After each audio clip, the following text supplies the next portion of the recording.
दीदी से मिलकर के आया हूँ। अभिषेक जी मेरे साथ हैं।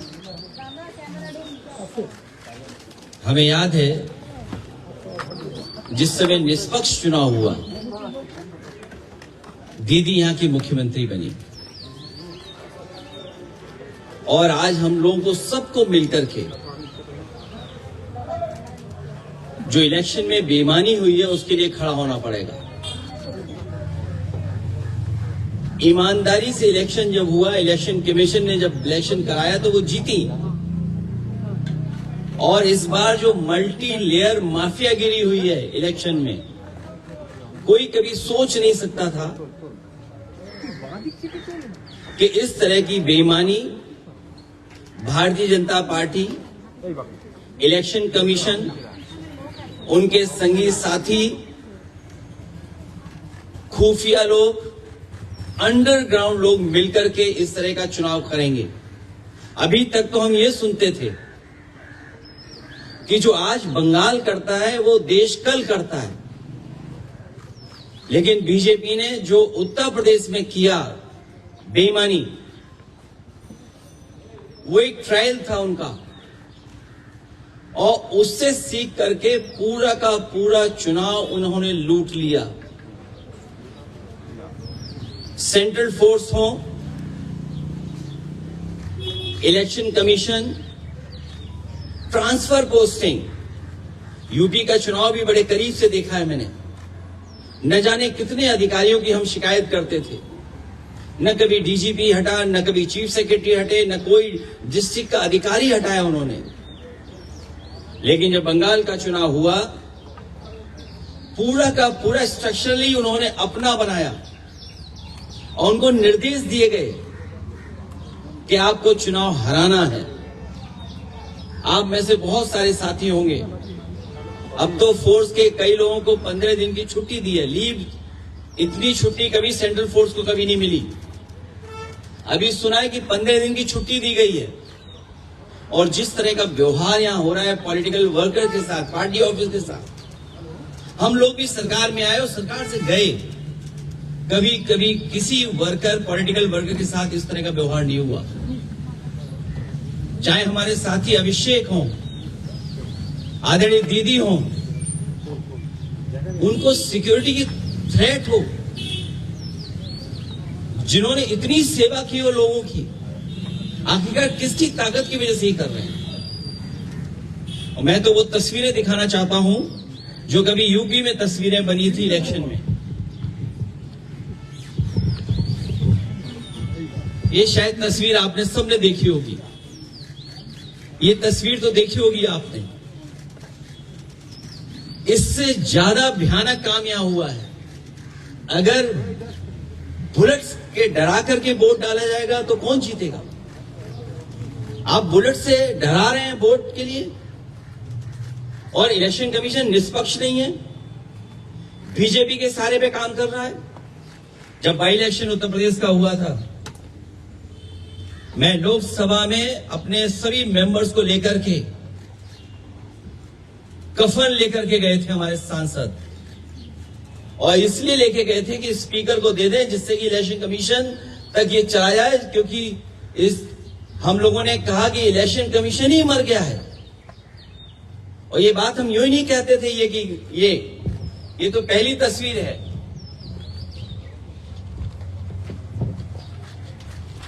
दूसरी तस्वीर भी किसी से छिपी नहीं होगी, ये दूसरी तस्वीर भी नहीं छिपी होगी किसी से। और फिर जो वोट डालने का तरीका है, मैं केवल एक कॉन्स्टिट्यूएंसी का उदाहरण दे रहा हूं कि इस तरीके से फोर्स से वोट डलवाया।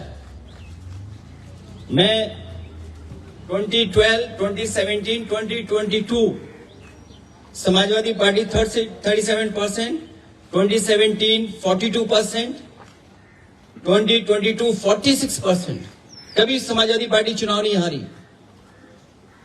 और बीजेपी 29%, 37%, 30%। और जब सेंट्रल फोर्स और फोर्स के साथ जब उन्होंने चुनाव डलवाया, अंदर किसी भी एजेंट को नहीं रुकने दिया। बंगाल में भी यही किया। कि जो पॉलिटिकल पार्टी के पोलिंग स्टेशन के अंदर जो एजेंट्स होते हैं उनको धमकाया, डराया और न जाने क्या क्या तरीका अपनाया होगा। यहां देखिए आप, जब डराया, धमकाया और पुलिस का साथ लिया तो कितना 77% पहुंच गया वोट बीजेपी का। 77%।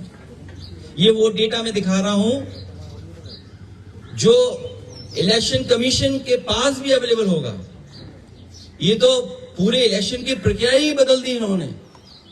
और अब तो ऐसा है, बीजेपी की सरकार में इलेक्शन कमीशन से मिलकर के पहले आपको रिजल्ट मिल जाएगा, सर्टिफिकेट मिल जाएगा, उसके बाद काउंटिंग होगी, उसके बाद वोट पड़ेंगे, उसके बाद वोटर लिस्ट ठीक की जाएगी। पूरा चुनाव ही अलग कर दिया इन्होंने, पूरी चुनाव की प्रक्रिया ही बदल दी इन्होंने। और आदरणीय दीदी इनकी आंखों में खटकती हैं। आदरणीय दीदी संघर्ष करने वाली हैं, वो निराश होने वाली नहीं है। बीजेपी की आंखों में इसलिए खटकती हैं क्योंकि वो आदि आबादी का प्रतिनिधित्व करती हैं। और भारतीय जनता पार्टी के लोग जो पुरुषवादी हैं, सामंतवादी हैं, कभी नारी को बढ़ते हुए नहीं देख सकते हैं। इन्होंने नारी को मुख्यमंत्री नहीं बनने दिया। राजस्थान में जो पहले मुख्यमंत्री की दावेदार थी, मुख्यमंत्री रही, और देश में केवल एक मुख्यमंत्री आधी अधूरी बनाई, जिनके पास कोई पावर नहीं है। इसलिए हम इस लड़ाई में आदरणीय दीदी के साथ हैं, क्योंकि लोकतंत्र को बचाना है, संविधान को बचाना है। अगर हमारे वोट के अधिकार को ही छीन लेंगे तो फिर क्या लोकतंत्र बचा? इतनी डेमोक्रेसी को किसी ने डिस्ट्रॉय नहीं किया होगा जितना भारतीय जनता पार्टी ने किया है।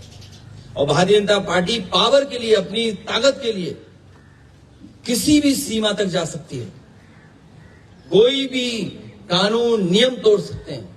और उत्तर प्रदेश में हम लोगों ने बड़े करीब से देखा, वहां पर ये जो करते थे वो यहां पर किया है।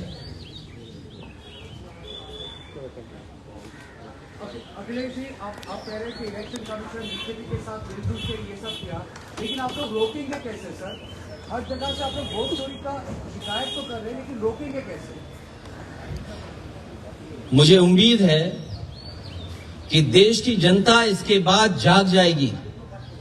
जो बंगाल में हुआ है, जो बंगाल को सेंट्रल फोर्स से, क्या आप कल्पना कर सकते हैं कि 3 लाख सेंट्रल फोर्स भेजी गई और चिन्हित करके अधिकारियों को पोस्ट किया गया?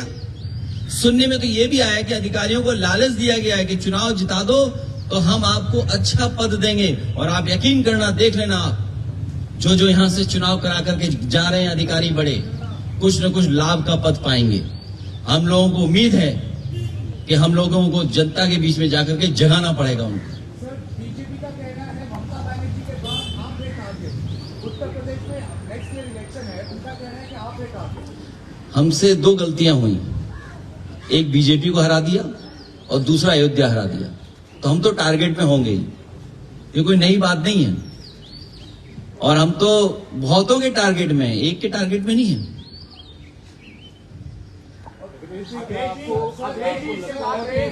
यहाँ पर बीजेपी की तरफ से कहा जा रहा है, चुनाव आयोग की तरफ से कहा जा रहा है कि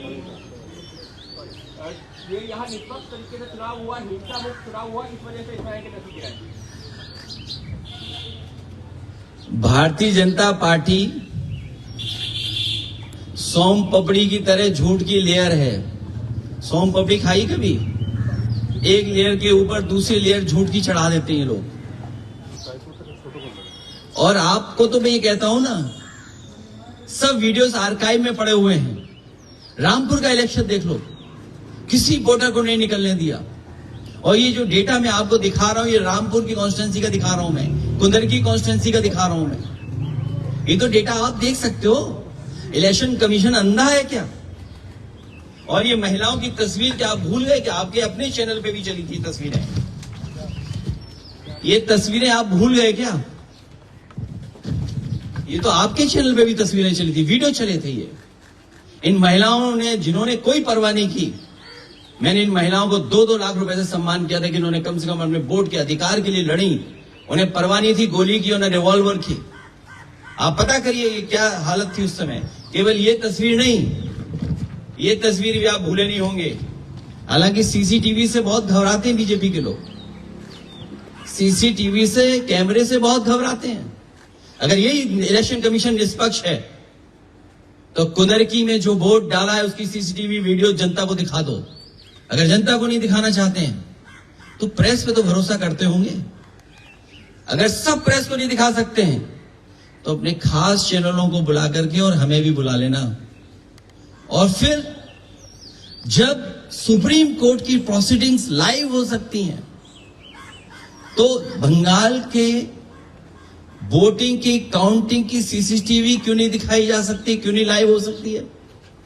कम से कम जनता में तो संदेश जाए, जो लोकतंत्र है वो मजबूत होगा।